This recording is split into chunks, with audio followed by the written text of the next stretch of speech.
আজকের কবিতা কবি চন্দননাথের লেখা অপরাজিতা।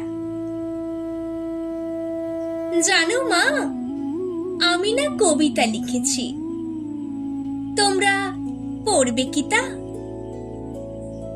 মার কাছে গিয়ে খাতা মেলে ধরে ছোট্ট অপরাজিতা। রাগী চোখ মেলে মাতাকে বলেন, মাথা কি খারাপ হলো? ছাইপাশ সব না লিখে বরং অঙ্কের খাতা খোলো। গুটি গুটি পায়ে গেল সে বাবার কাছে।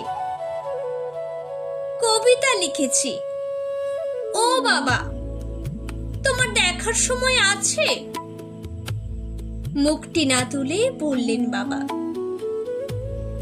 কবিতা লিখেছো? বেশ, পড়ব তো বটেই, আগে খবরের কাগজটা করি শেষ।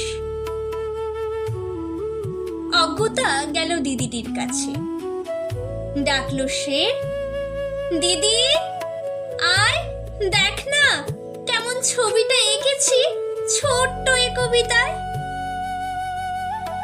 দিদির দু চোখ টিভি পর্দায় ছলমলে রোশনায়।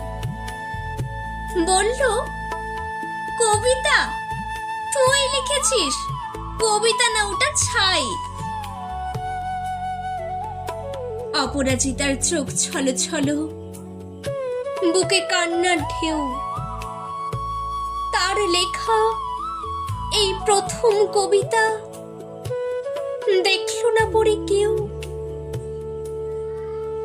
একা ঘরে বসে সামনে তাকালো মালাতে সাজানো ছবি।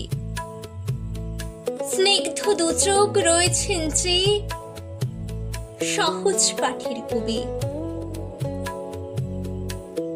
কবিতার খাতা মেলে সে ধরল, ঠোঁট দুটি থরো থরো। বলল, ঠাকুর কেউ না পড়ুক, তুমি কবিতা পড়ো। কি জানি কি করে কি যে হয়ে গেল। এই কথার সাথে সাথে রবি ঠাকুরের মালা থেকে ফুল ঝরলো সে খাতাটিতে।